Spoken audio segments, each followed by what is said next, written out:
Welcome to AfroInvest webinar, the third of its series in this year. From the chats from our audience in the house, can I know if you have been in the last two webinars? We're trying to know who our loyal fans are. If you know you've been in the first, second, and of course this webinar, can you just use this chat section rather, just signify, say, I don't know, just type in all three. If you've been in if it's two you've attended, just say just two. We're just trying to evaluate, let's say, do a return analysis, if I may. Oh, okay. A lot of people have attended two webinars. Awesome. Welcome again. Welcome again. You're still our loyal fans, don't worry. Awesome. Okay. As we have more people just joined in, I would just like to take this introduction. So we're talking about a comprehensive guide to education trust. Some of you might have an idea what education trust is. Some of you might not even have an idea. So the scope of this webinar caters for those who have no idea about what trust is and those who have a fair understanding of what trust is, right? So we have you covered. We want to give our audience a view of what it means to set up an education trust. We're going to give you a view into the next 10, 15 years, and we're going to simulate what it means to start your education trust now, vis-a-vis what it becomes in the next 15 years, so that you can clearly evaluate the value that this product prefers, and then, of course, make the right decision. Okay, so with me today, I have my colleagues Invaluable and Chisom Wobo. If you are a return attendee, you're very familiar with these faces. You know how hot they are, you know how good they are, you know how they deliver. They they get the job done. Okay, so without further ado, I'm going to be handing over to my colleague Evan to begin the presentation. Evan, over to you. Thank you, Larry, for that introduction. I could feel my head swelling from here. Yes, Larry has done a very wonderful job introducing what exactly we are trying to achieve today. We are trying to look into the education trust. We're trying to analyze it. We're trying to break it down. We're trying to, understand what exactly makes up an education trust. Why should we even have an education trust, right?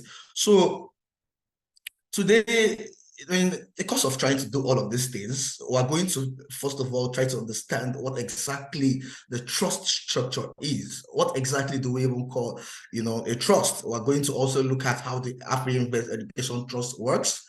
How AfroInvest has been able to infuse the trust element with an educational trust product to be able to serve its clients. Also, we're going to be looking at, how we can, also advise you on how to, go around the finances surrounding the education trust.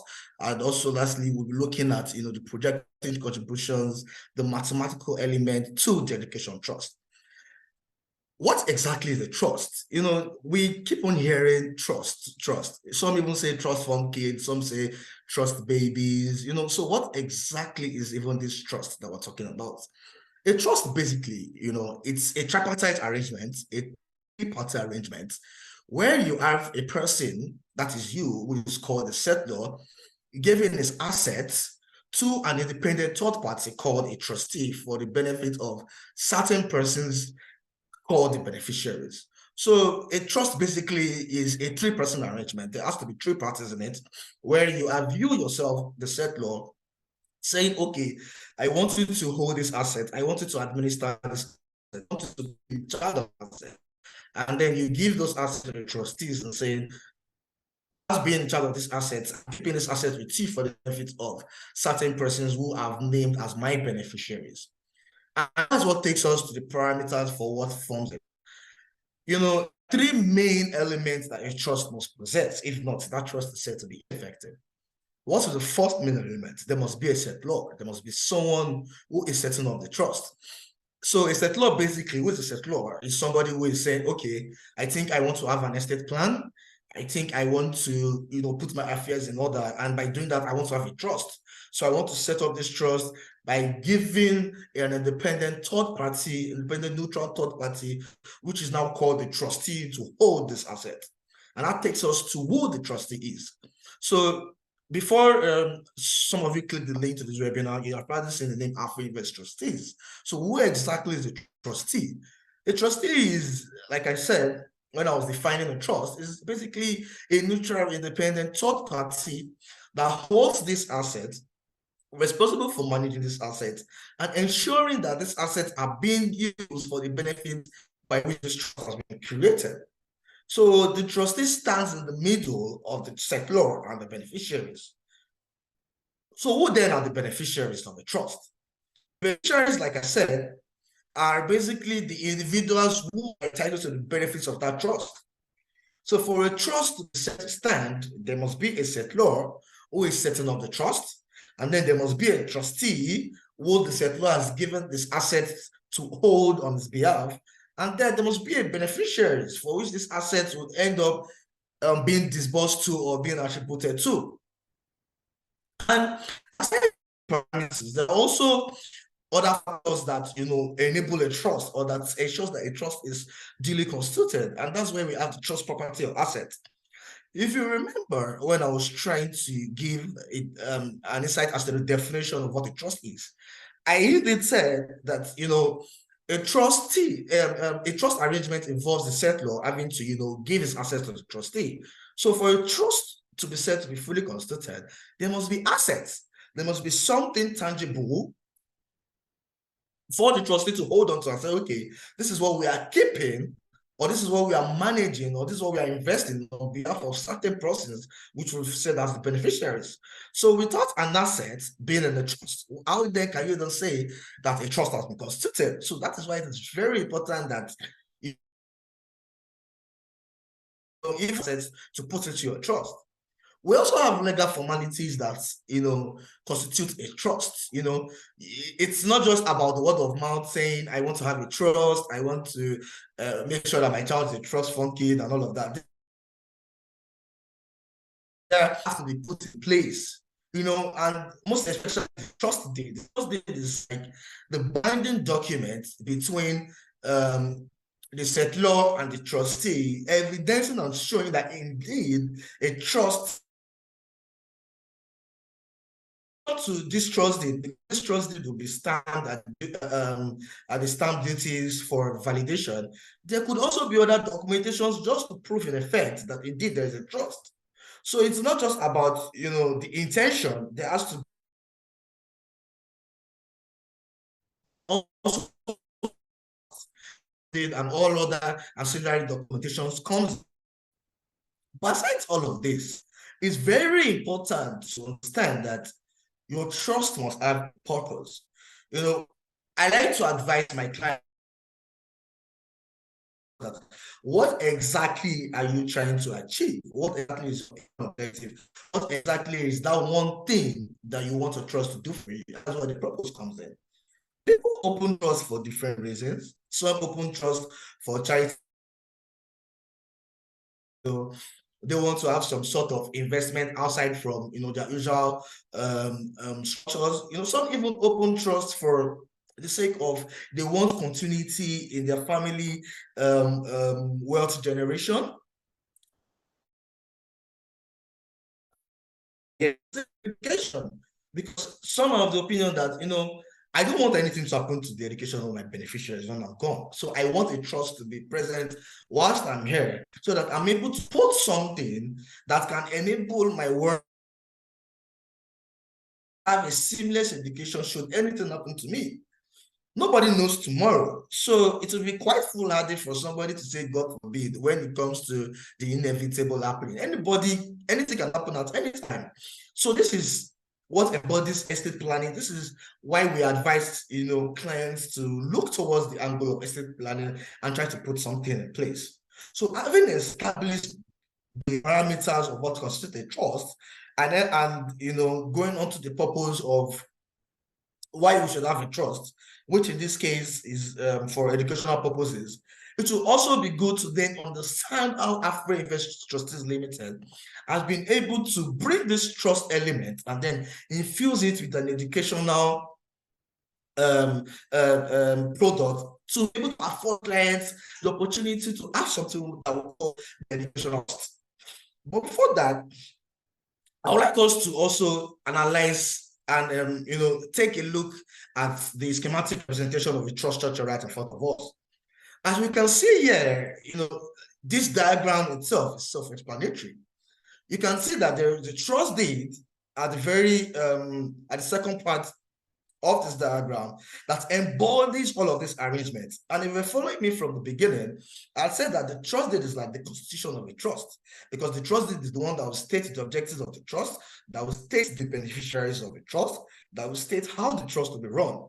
So a trust deed is what, is where all of these discussions, all of these parameters would be infused in. And going beyond that, you can see also from this diagram that there is a settlor, like I've said, which is usually a parent, a guardian, that then says, okay, Afro Invest Trustees, I want to open a trust. So what does that settlor or guardian do? It simply then transfers a trust fund, which is, in most cases, liquid cash, to Afro Invest Trustees and say, Afro Invest Trustees, I want you to hold this trust fund. I want you to hold these funds in trust for the sake of my beneficiaries on an educational purpose. So what does Afro Invest Trustee then do? Afro Invest Trustee will not just hold these funds, because Afro Invest Trustees are duly regulated by the Securities and Exchange Commission to ensure that they fulfill their fiduciary duties and do not, do anything that will hamper the assets of the client. So it's up to Afro Invest Trustees to go a step further and then invest these funds to make sure that the funds are not left like value. Because if Afro Invest Trustees just simply holds the fund, then do you then basically give value to your client? So you ensure that these funds are invested in low-risk investments where the client will be up to having 0% risk in terms of their money. They will ensure that the client is seeing value. So upon having these funds invested and then holding these funds, Afro Invest Trustees then transfer these funds to the school of the beneficiary as the trust. So some clients may be like, okay, you know what? I don't even want to be involved in, the whole back and forth of the fees. I want it to directly interface with the schools of my ward or the school of my children. So, you taking yourself out of that equation has even eased deals of certain burden. So it's now up to Afro Invest Trustees to then now, interface with the school directly, school fees.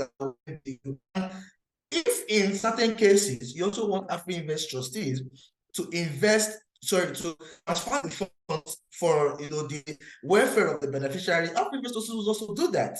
Because some clients, as opposed to having your child buzz you every time, oh, it's time, I need allowances and that, Afro Invest Trustees can take away that responsibility for you. You can help you ease that burden and be, interfacing directly with your beneficiaries. So, for example, students are gearing up to go into school, to prepare for school now. You can just have Afro Invest Trustees set up a trust for you and then say, okay, this is how much I want to put for my school fees or allowance of my beneficiaries. Afro Invest Trustees will do everything to the latter, just as you said, the trust did. So that's the beauty of having a trust. It's not just, the seamlessness, it's not just the ease, it's also the continuability of the trust, the ability to ensure that, your wishes are even being carried out whilst they are alive, despite the fact that you are not even in any way, involved in that process, which is quite a very beautiful structure, if you ask me. So that takes us to what exactly then is the Afro Invest Education Trust? How has Afro Invest Trustees been able to, create an educational platform around the trust structure to enable clients invest or to build trust that can, invest in the futures of the beneficiaries to ensure that they have a seamless education going forward? So Afro Invest Education Trust basically is being managed by Afro Invest Trustees Limited, like I earlier said. And there are certain things we do when we, trying to set up the trust for our clients. So first of all, obviously, we need to establish the trust. And in establishing the trust, this is where you have conversations, where we have conversations with our clients. We have a one-on-one conversation. The client does, okay, you know what? I think I want my child to have an education up to the tertiary level. I wish my child to have an education in the abroad. I want my child to have maybe his primary education in Lagos, secondary education in Abuja, tertiary education in the US, and so forth. So here is where we put all of these things and we establish the trust. Here is also where we get to draft the trust deed. We also get to inculcate all of what you've said, all of your aims and objectives, and then establish the trust itself. Having done this, next thing that invest trustees will do is to hold this asset. And like I showed you in the previous diagram, once the funds are transferred to AfriInvest to hold, obviously for the sake of your beneficiaries, AfriInvest trustees will not just hold these funds and then just keep it on one side. The funds will be invested. And you would also get transparency as to the investment, because you would get an investment letter showing that, okay, this is what you've invested in. This is the rate at which your investment is running, and this is the tenure, and this is where you're getting a maturity. So there is a whole lot of transparency, there's a whole lot of seamlessness, there's a whole lot of profitability in this. Right. So aside holding the assets and then managing this investment, AfriInvest trustee will also be responsible for disbursing these funds for the payment of your school, of the beneficiary's school fees or other related expenses. Like I said earlier, or you don't even need to be in the loop anymore. You can basically, just bridge the gap between AfriInvest trustees and the school of which your ward is going to. Say, okay, maybe Corona School, Loyola Jesuit, or whatever school, this is the entity I want you to be conversing with whenever my beneficiaries. And then what will AfriInvest trustees do? It will be paying directly to the school. It's even taking away any element of any mismanagement of funds by maybe if it were an individual that were to receive the funds, because obviously if the funds are being transferred to the school directly, it is sure that the school will get these funds, acknowledge these funds, and then your beneficiary will be eligible to be in school. So aside disbursing the funds and then doing all of this, it is now up to AfriInvest to also ensure that your educational goals, the reason you establishing the trust is met, and that is where continuity comes in. Because if, for example, God forbid, anything happens to you, AfriInvest will say, because the settlor is no more there, or the set of the trust is no more there, this funds is this funds is that. No, AfriInvest trustees is duly regulated. AfriInvest trustees is as a reputational risk. So AfriInvest trustees will still keep on achieving those goals the same way you laid them, even when you are no more. So AfriInvest trustees would ensure that your goals and makes them to set up an educational trust. It is not, the reason is not tarnished, and then the reason is achieved. So having said all of that, basically, we offer two types of educational trust, which, as you can see here, starts at 200,000 naira minimum with subsequent monthly contributions.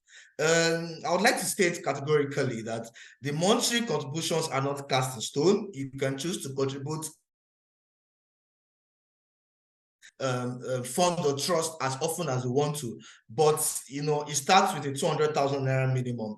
So regardless of how much you are going to be inflowing in the future, you have to start with a 200,000 naira minimum so that yes, set up a trust to achieve your objective. Also, we also have the premium education trust. This one, it starts with a minimum investment amount of 1 million naira, and then obviously because of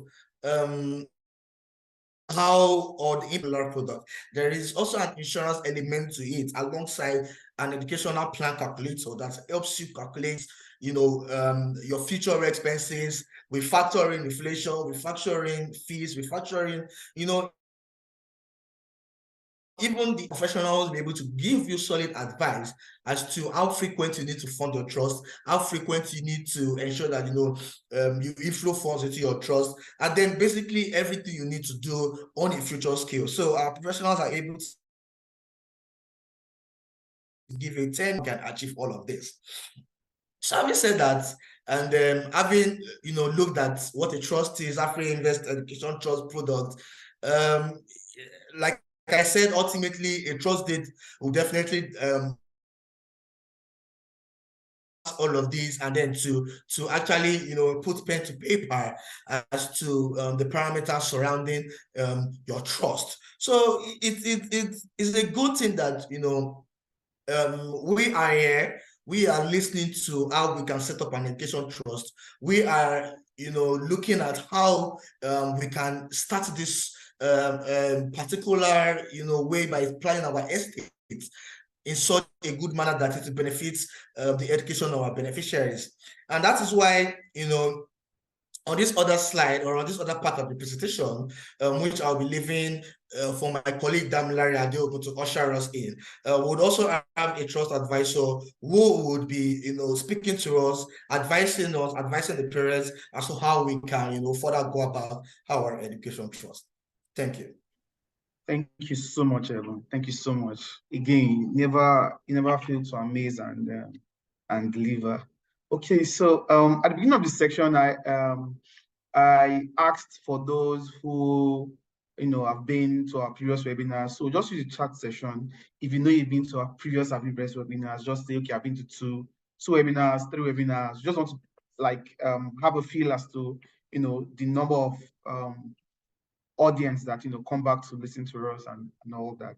So this next session is about educational trust to our parents, right? So please, I indulge you to actually listen and pay very good attention. Please use the question and answer section for whatever questions you might have. At the end of this webinar, as our custom is, we're going to take those questions. Whatever questions we can't answer, maybe because of time constraints, that we're going to send you the answers online, and together with the slides, together with the recording of the webinar. All right. So from chat sessions, I'm seeing that some said 2 webinars. Oh, awesome! We really have loyal fans here. Welcome, Dennis. This is your first time. Welcome, welcome, welcome, welcome, welcome.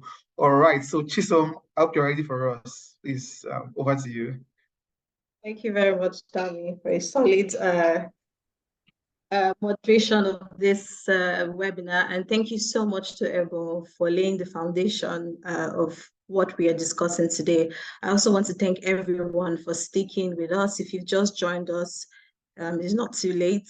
We're talking about education trust, and we're going into details. And we started by discussing what the trust is. We started by discussing what the Invest Trust education trust is and the elements and what the features of it. If you listen to Ebon, he mentioned that for a startup, you have to start with 200,000 minimum. So if you think that that is a lot, the next slide would shock you. So let's have a look at what is obtainable right now in Nigeria. So what we've done here is we've brought out some of the top Nigerian private schools, just to give us an overview of the costs that parents have to undertake these days. So the list here is in Abuja, Loyola Jesuit School. That is 2.8 million. And I think the highest here is the American International School of 5.5 million. And let me say this. Yes, the current situations might not have everyone being on this particular platform to be able to pay such a huge amount of fees for their awards. But one thing that is important to note is planning ahead can get you there. And in the course of this presentation, you see what we've been able to do in terms of assisting our clients to plan ahead and to ensure that when they're looking at figures like this, is not, yes, it might be a little bit be on the high side, but it is something that you can say to yourself, it's achievable. And I want to give a personal example. For instance, I have a almost 2-year-old, and when he was 1 month old already, I already know what school I wanted him to go to. There's something called a Montessori school. So if there are parents here, I think some parents here might know what a Montessori school is. But those who don't know, a Montessori school is just it's a different way of learning, it's a different way of engaging children. So you're not just sitting down and saying ABC every day. You're playing with them and you're teaching them with sounds and you're observing how they're learning. And there were conversations in my family about, how expensive or not expensive it is. But because I've already had a plan in mind, as that's when he was 1 month old, up to this time, it wasn't that difficult to be able to make sure that he gets there. And each time I get pictures of him on a daily, watching him learn, I'm very, very happy. Money doesn't feel that, expensive anymore. So for me, I started at a month. You can start as early as even before, as soon as you get married. And for those who have already started, it's never too late. Like I said, as we go through the course of this conversation, you see how we can help you. We can hold your hand from the beginning stage, even till, even if you feel like it's already too late, it's never too late to start planning ahead for the best for your children. So we also, what we tried to do was to look at an overview of universities. We all know Covenant University. Covenant University is, I believe, in my opinion, is one of the best universities, private university to say, in Nigeria. And you can see here that it's almost 1 million. And I want to say that these figures here are all estimates. And with the current economic situation right now, it is imperative and it is known that these fees would have increased significantly. And this is September, coincidentally. This is September where there's what is called the September rush. And people are beginning to see, oh, what we've even saved for is not enough. And if you're looking at school fees as high as 5-point-something million annually, you can see that with the current economic situation, as well as for example, even the current situation, you only maybe have one or two places that you earn from. You're just the salary earner, or there's one income. You don't have extra income coming in from anywhere. You have to plan to be able to handle some of these unforeseen contingencies. So we're looking, if you see Covenant University, you maybe, for example, someone who's been there and you want your child to go there, this is the time to start planning now. There are other schools I have not mentioned that, like Ebu has mentioned as well. We can sit down with you and have those conversations. Because if I put you're seeing Covenant, Landmark, and Pan Atlantic, that doesn't mean that there are no other schools that we can have conversations with you on. We definitely can. Because like I said, we've created something that can work for everyone based on where they are earning right now, the age of their kids, and the school that they want to let their kids go to. So even if you're not able to do that now, you can begin to plan for the future. So even if I want my child to study here in Nigeria, what if I can also do my best to ensure that they study, for example, in Ghana? There are schools now in Ghana that are doing very well. I'm not here to promote anybody, but as a mom, I think I can give a certain level of advice on some of these things. So yeah, so you can start to plan today to ensure that at the time where it is necessary, at the time where it is needed, it is not so difficult to achieve those goals. So one of the first things I want to advise parents on is on statistics. It's very important to know what is going on right now, what is happening, what are the statistical figures in the educational sector in Nigeria now. The federal government-run universities, they're facing disruptions, heavy disruptions right now, because their fees has increased from 100 even to 200% increments. And this is supposed to be one of the easiest ways of attaining education. However, the situation is not the same. We can't sit on our toes or sit down and say, okay, because or fold our arms and do nothing, basically. We have to plan to ensure that our kids are not stranded and our kids are not, overly traumatized by either by your inability to, get back to school even on time and all of that. So planning will help us to circumvent those issues. And most importantly, these statistics show that, these hikes are being justified because there's hardly any funding coming in from the government, or even the funding is really low and all of that. And considering that inflation shot up to 21.47%, which is the highest in 17 years. So it is only normal that we have to adjust ourselves to these realities of life. And in adjusting, is planning and setting up an education trust and having an advisor that understands and knows and watches the statistics to give you the best advice for you that is specific to you and that caters to you and your needs and the peculiarities that you currently have around you. So I think on the second leg, let's look at the estimate. By some estimates, there will definitely be an increase in education costs for as high as 10 to 15%. So even if you're looking at starting your ward now, you have to always estimate costs to increase from 10 to 15% every year. So it would be foolhardy to say you're saving a certain amount of money every month in your savings account with the bank, and you're not looking at including you're not looking at including a need for maybe an increase. That would be foolhardy, and that would leave you running helter-skelter in September. So what we've done is we have created what is called an education planning calculator, and it helps you visualize various scenarios. So depending on what you earn, depending on how many children you have, depending on what your goals are for your children, is able to determine how to meet that particular goal. And it's very key to have this, it's very key to understand this, because just saying bring in your money, or just saying save for this particular goal without having seen the numbers, like they say, numbers does not lie. Having seen the numbers, it would encourage you, and as you're meeting milestones, you're able to see them and tick them off as goals that you have achieved. So it's very important to have these estimates, and also to speak to a financial, speak to an advisor, or a trust advisor like AfriInvest Trustees, to help you to determine how to save in, assuming all of these scenarios that you might have.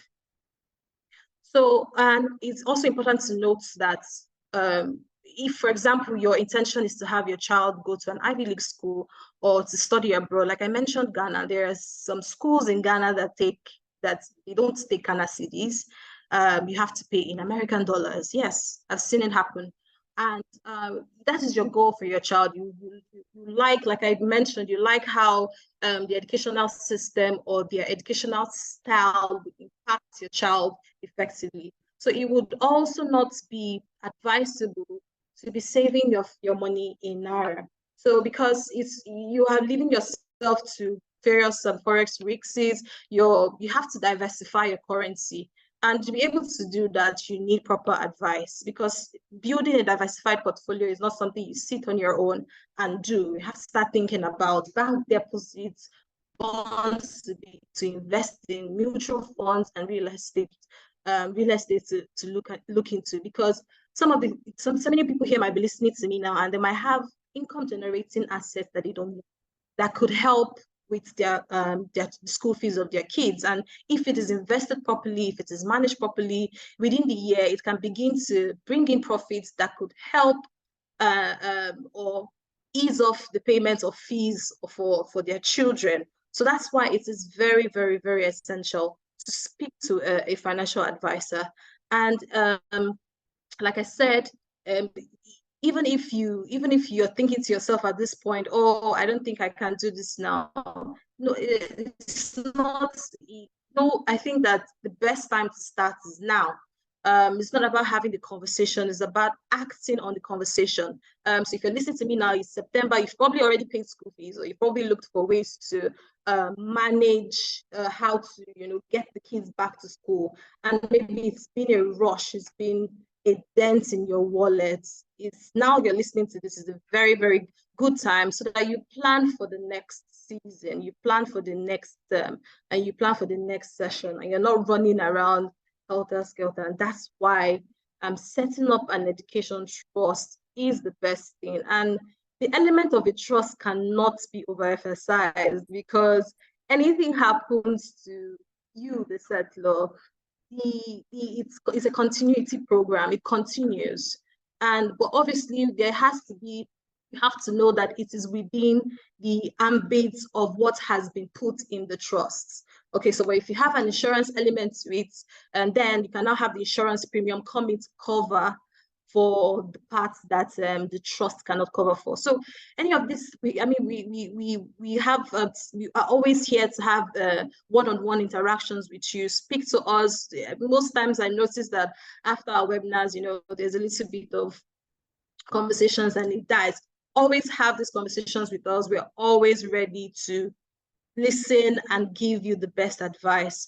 So on that note, I would like to call on my amiable colleague Damilare to talk to us about projecting contributions. This is more like a system that we've created to assist our clients to look into the savings and projections and how it gives them management of their funds, and also get the desired results that they need.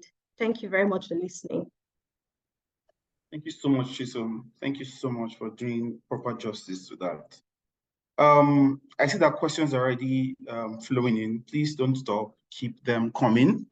So let's go ahead into this section. Projecting contributions. Basically, like I said, we want to take a view into the future, just a little peek into the future and see what it might be like, so that it's properly prepares you. So if the previous figures in the previous slides shook you, right? So this is the point where I say you calm down a little, because this product can help you plan properly. Okay, so first we'll be taking a look at preparations for let's say secondary schools now. So if your child is in secondary school, we have projected certain figures. Now, I want to give a disclaimer. This is not financial advice, right? These figures have been come up with to just illustrate our position, to illustrate the idea we're trying to relay, all right, and properly prepare you for what is coming. So, and these assumptions are not exhaustive. Okay, so when you have a proper sit down with us, one-on-one section with us, the kind of questions we ask, the kind of assumptions we make are way exceed this ones. Okay, this one doesn't take into account the increase in income of the parent over the period, right? It doesn't take into account more than one child. It doesn't take into account this is just for secondary school. So by the time you have a sit down with us, we are going to create a custom plan for you that will give you an idea as to how much you need to start contributing so as to meet a particular future value. Okay, so going over the assumptions now, we are assuming that that our investment is going to return 8%, right, on an annual basis. That's one. We're also assuming that the school fees currently is about 3 million, and projected that by the year 2032, it's going to hit 5.3 million. Now, we are assuming that you are not giving any additional contributions, even though we know that, some of us, if you are a salary earner, you might have bonuses, you might have 13 months, you might have extra income from one place or the other. If you are self-employed person, there are certain periods where you have, huge businesses that you have very loose cash on you that you can always channel into additional contribution. Okay, so we have made a very conservative estimate. So assuming you have no additional contributions, assuming you have an initial deposit of 100,000, now making further assumptions that you are going to be paying every month over a saving period of 9 years, and that your study duration is 6 years. That's for your child's education now. So duration is 6 years, and assuming that your child is only 2 years old now. Okay, So if all these assumptions hold, and every month you want to know how much you're supposed to contribute, every month you're supposed to contribute 232,407 naira to Kobo. If you contribute this on a monthly basis without fail, at the end of 9 years, you'll be able to conveniently pay your child's school fees every year for the following 6 years. Okay, and all through that period, right, what you would have contributed will be 22,411,073 naira, and the interest you would have earned on those investments is 16 million thereabouts. Okay, now there are percentage. This shows 58%. This shows 42%. Right. What this means is that at the end of the period, right, the sum that would have been saved up, interest inclusive, right, out of that sum, the amount you have contributed constitutes only 58%. Now, interest earned constitutes 42%. What that effectively means is that by the time you're paying your child's school fees, then you're only what portion of it that is actually your money is only about 58%. Interest has already made the burden lighter for you. Right? Imagine you're supposed to pay, for example, 100,000. All that will be coming in from all that your contributions will amount to by then will be just 58,000. The remaining 42,000 interest would have accumulated and made it easy for you. So I hope this gives you a picture of the power of compounding effect, so that you understand that why we're emphasizing start now. Some of you are saying, oh, but these kids are too small. That is why it is the perfect time to start. Okay. Let's go on to the next illustration. So this is for private universities. You're excited to send your children to private universities. Yes, we understand that the cost of this school fees currently varies, right? But like I said, these are assumptions. When you have a proper sit down with us, you will let us know the school you want to send your child to, would know how much you charge now, vis-a-vis education inflation, project into the future what it might be by then. So assuming a return of 8%, assuming that the current school fees is about 937,000, projected to be 2.5 million thereabout in 2037, and assuming an initial deposit of 100,000. Now, also assuming that you're paying monthly, and assuming that it's going to be over the next 14 years. So the reason why we say over the next 14 years is you're assuming that your child is 2 years old here. So if your child is 2 years old by age, usually enter school by age 15, 16. I enter school at the age of 15. So, but I know that it's usually around the age of 16, something thereabout, okay? Depending on the speed of your child's education. But give or take 14 years, right? By the end of that period, you would have, if you pay a monthly subscription, a monthly contribution of 34,520 naira, by the end of that period, you would have saved up to 5,899,362 naira 66 kobo. That's the amount you've contributed. This does not include interest, just the amount your contributions total to. Now, the interest earned over the period amounts to 5,519,930 naira 18 kobo. So, like I said in the previous slide, in this instance, the total amount at the 14th year, your contributions will amount to 52% of that amount, and the interest earned will amount to 48% of that composition. So in other words, interest is really lifting the burden off you, if you understand what I'm saying. Okay, so it's really important that we plan for this. I don't know how many of you experienced it back in maybe secondary school or university, where you had to like dodge teachers because you know that the teacher is one that calls out those that owe school fees, or perhaps you were even caught and you had to go back home until your parents would write the funds for school, right? You put yourself in that position. If it never happened to you, imagine it happening, right? And do you want your kids to be in that kind of situation? For something proactivity can avoid, for something proper planning can avoid, right? This is what it means to be like to plan it, to plan ahead and plan for the future. Okay, so moving on, we are creating scenarios for every economic spectrum, every what's it called now, every possible combination.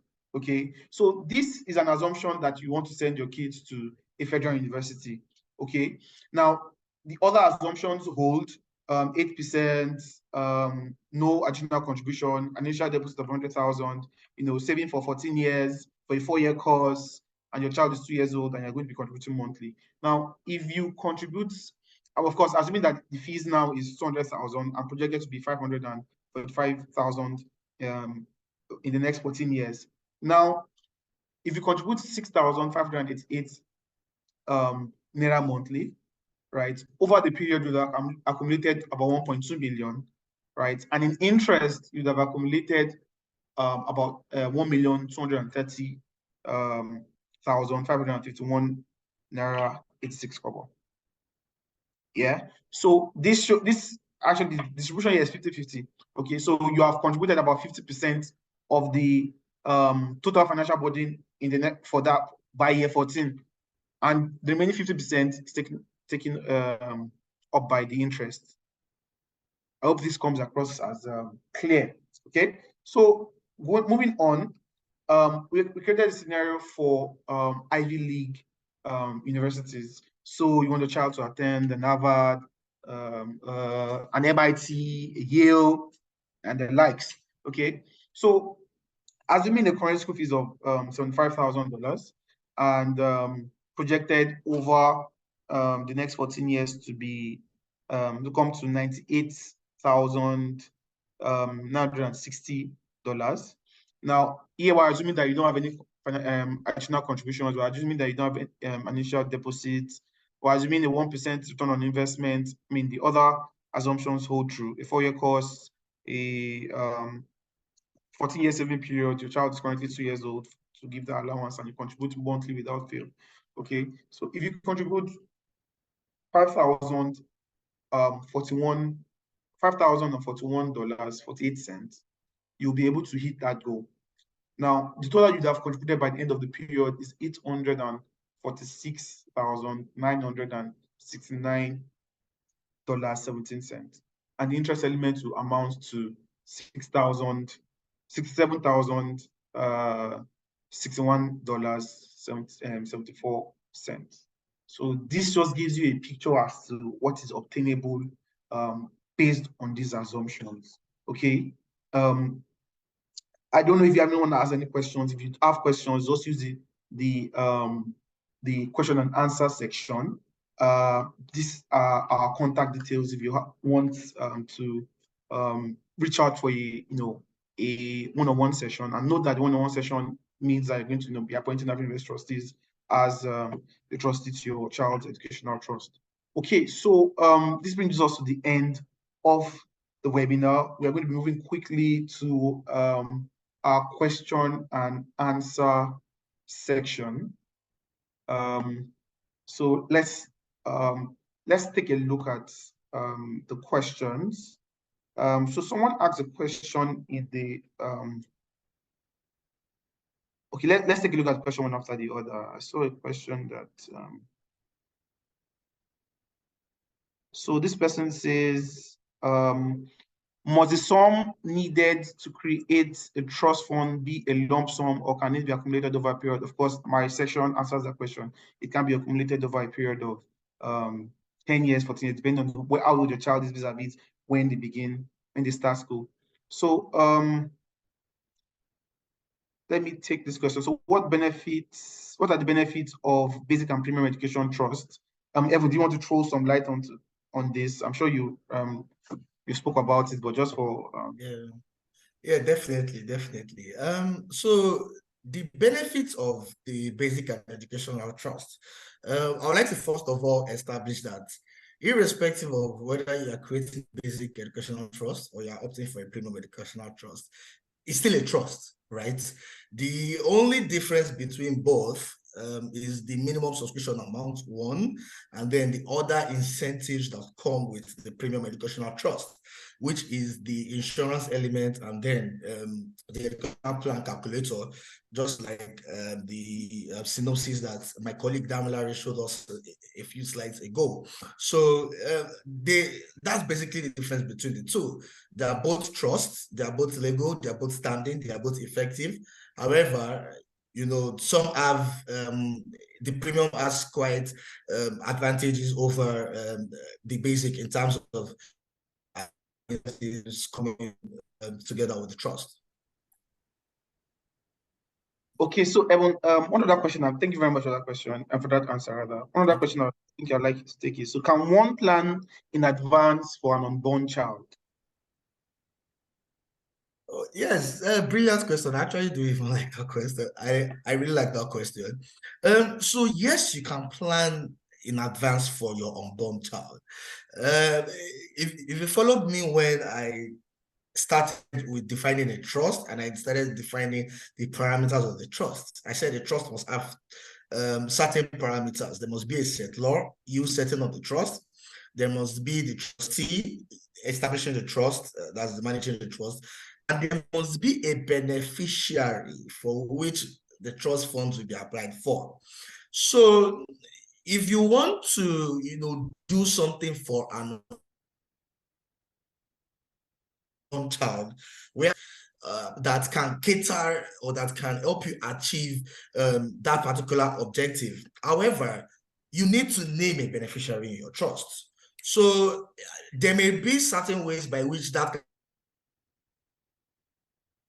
also be done, but for one conversation with you to let you know how you can do that. But primarily, yes, you can plan for your unborn children. There are certain ways by which we can set up a trust structure that will be able to plan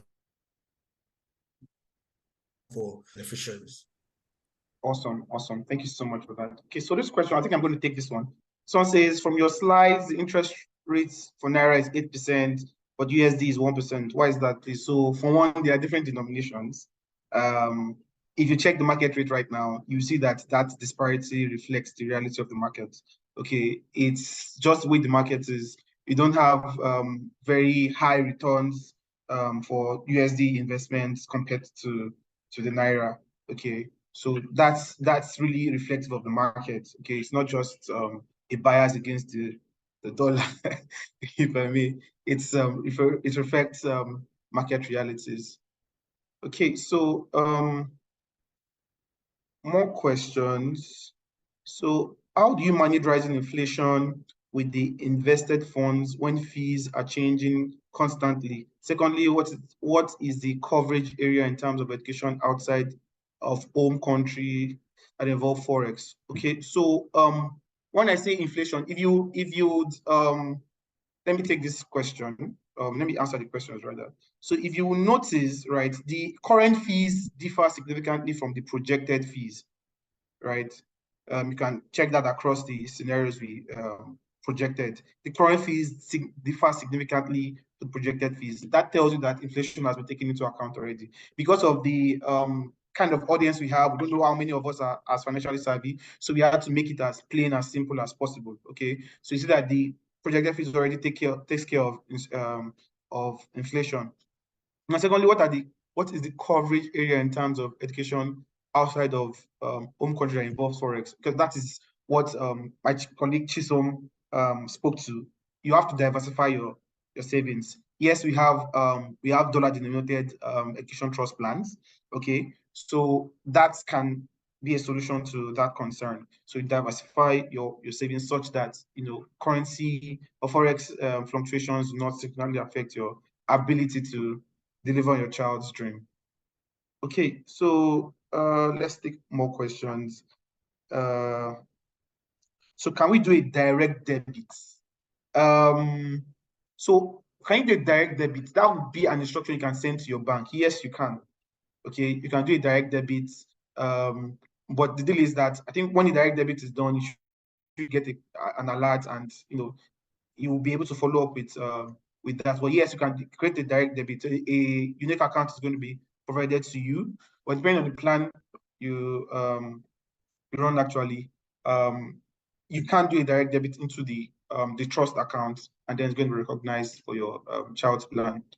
Okay, so are you going to make presentation available? Of course, we're going to make the presentation available. Chizo, if you have any question you want to answer, I mean, there are quite a lot of questions. I'm scanning through them in case there's anyone I missed that.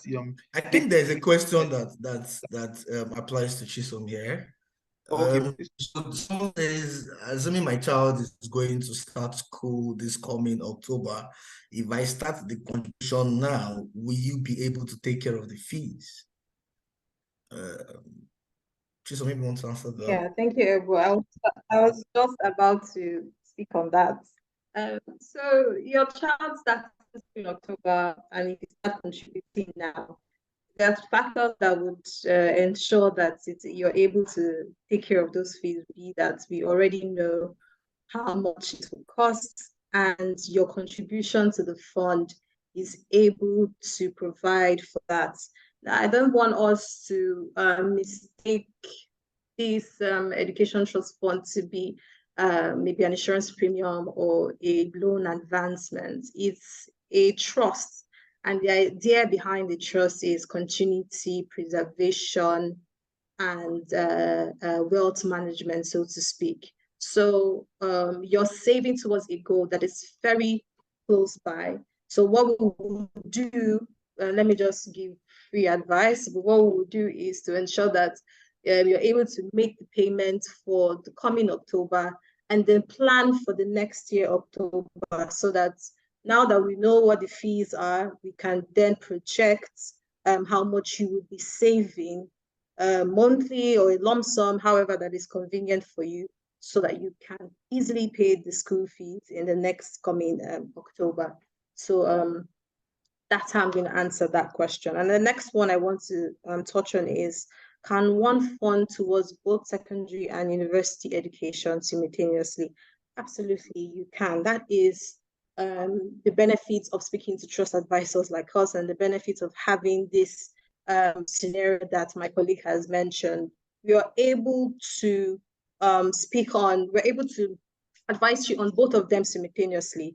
So we're going to have the calculator calculate how much you should be saving for both of them, and to be able to cover for their needs, and also including welfare and other things, an all-encompassing plan.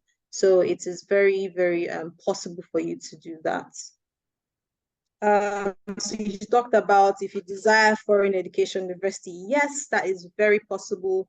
You can always accommodate for it. So it's so much we can do for you. You can have you save a naira to help with the naira plan, and also save in foreign denomination to help with your foreign denomination goals. So yes, it can definitely accommodate your needs. I think those are the questions I can see for now. If there are any other ones, let me take this one. Okay. So someone said, is there some sort of arrangement or possible credit facility to aid a parent, guardian meet up with school while paying back on the trust scheme? Really, no.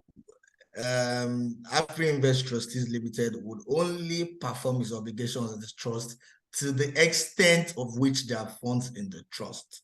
So, unfortunately, if at some point the trust cannot cover for whatever objective it set up, African Invest Trustees would, communicate to you in writing, will advise you way beforehand, and then we'll let you know that, this is the situation of things. Unfortunately, we are not a banking institution, so we will not be able to assist in that regard.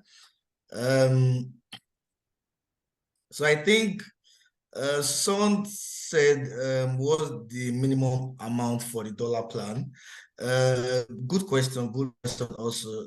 So for the dollar plan, we start with a minimum investment amount of $1,000.